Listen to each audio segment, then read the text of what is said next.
All right, let's talk about the $10,000 car write-off that was just introduced in the big, beautiful bill, signed into law, and it looks like this is what a lot of people are going to be using. Now, it sounds like a lot. You can write off deduct up to $10,000 a year in interest paid on a new car loan. Now, first thought is, wow, that sounds awesome. This replaces the $7,500 tax credit you get on electric vehicles with a $10,000 a year interest paid deduction. But the problem is, when you think about that, my first thought was, well, $10,000 in interest a year is a lot. I mean, what kind of car loan payment structure do you have to have that you have $10,000 a year in interest? That seems absurd. And then, my second thought, I guess, would be, okay, what cars qualify? Because there's a few things that, there's a few qualifiers. You can't use your current car and just suddenly start, deducting interest on it. The car has to be brand new, has to be assembled in the U.S., which I believe is based off of the first number on the VIN. So that's what they'll use to qualify that. Assembled in the U.S. It's very vague sounding to me. I don't know how the car manufacturers go about getting a U.S. made VIN number, what the level of assembled needs to be. Can they put the windshield in? You know what I mean? Like, can it ship in like almost done and then they just bolt a couple pieces on? I don't know. I don't know what that level is, because presumably they'll do that if there's an incentive. For personal use only, not business use. Under 14,000 pounds, you can claim the deduction even if you take the standard deduction, and it uses your modified adjustable gross income number to break that down. So you also have to be you can't make over $200,000 a year as a married joint income filing, and single up to $100,000 a year to qualify. So that kind of takes out a lot of people that would probably hit that $10,000 a year interest payment deal. But, those are high income earners ish. So it's not really super concerning for probably what this is trying to achieve. They're trying to let lower income earners achieve car ownership. That is the goal. They are obviously, you got to think about goal to figure out what is kind of going on here. And obviously they're trying to get a couple things to happen. Assembled in the U.S. cars, they're trying to do stimulate the economy, get people to buy cars with a flashy title like $10,000 deduction or credit, however they say it. They say deduction because that's what it is, not a credit.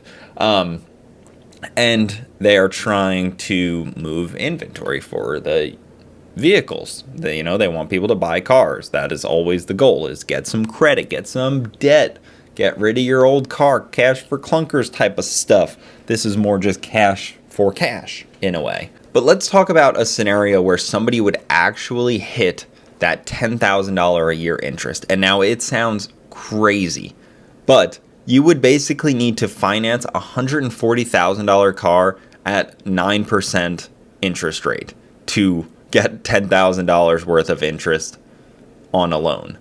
And then even then, the way that the math works, you wouldn't be able to deduct that whole $10,000. So you would have to nearly finance your entire vehicle of $140,000, being an earner that can't show over $200,000 of income.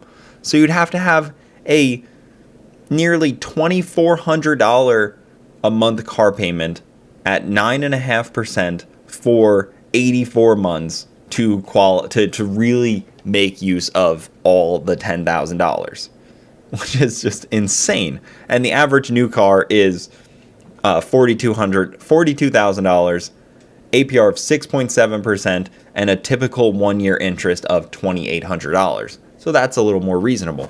But like I said, that $10,000 sounds flashy, but many people might only, I say only because it's still helpful, might just be writing off $2,800 there, or deducting that $2,800. And then even that isn't exactly the case because it's more of a math equation that they do depending on what tax bracket you're in. So if you're in, say, the $85,000 a year taxable income, you're in the 22% tax bracket. So they do say the $3,000, say you have a $3,000 interest deduction, that saves you $660 in taxes because they do $3,000 times 0.22, and that equals $6,600 in taxes. That is the way I am understanding this, guys. Obviously, I would say consult your tax guy first before you buy a new car. I'm trying to understand this because my wife is looking at a new car, and I'm trying to see what exactly we get from this because it is so not straightforward, and that's kind of frustrating in itself. And this is just the nature of the beast and the U.S. tax code. I've learned over the last 15, 20 years of paying taxes. So that's kind of how it breaks down. Most buyers are not going to see $10,000 savings. They're going to see $500 to $1,500 savings in the end of the year. Great. But like, I feel it's projected in a way where it's like you're going to save all of this money when realistically, when push comes to shove, unless you're buying a very baller vehicle, $150,000, you're really not taking true advantage of it. Like a $40,000 vehicle, 8% for 72 months, that's $3,000 interest a year. You're going to save $720. I mean, and this isn't like a government giving you money. This is just not taking $720 from you. They're not, like, a lot of people have this misconception that it's like, oh, they're giving you this money. Even with the electric credits, they weren't giving you $7,500. They just weren't taking $7,500. That's the same thing here. They're just not taking the $720 from you. Which, again, it's like, I mean, come on. You're talking one payment saved, which is nice. It basically takes your, like, the average new car payment is between $700 and $800 right now. So it's one payment off of it. So basically, instead of a year being 12 months for your car payments, it's 11 months. That's what it kind of works out to. You can think about it that way. I don't know. What do you guys think? You think this was slightly overhyped? Maybe that's why you don't hear it hyped that much, because it's kind of a nothing burger in a way. Unless you're buying a really expensive car, it just doesn't really do all that much. If any tax accountants out there want to tell me what I'm missing on this, happily fill me in, because it doesn't seem all that enticing. It doesn't seem enticing enough for me to go to the dealership. That's how I feel about it. Doesn't seem enticing enough for a dealership to run an ad about it. It seems too complicated to explain to someone what they're even going to get, which is part of the problem.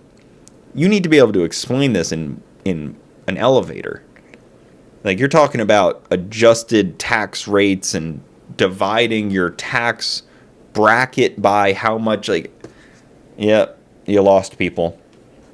I don't know. What do you guys think? Thank you guys so much for watching. Follow for more, and I will see you next time.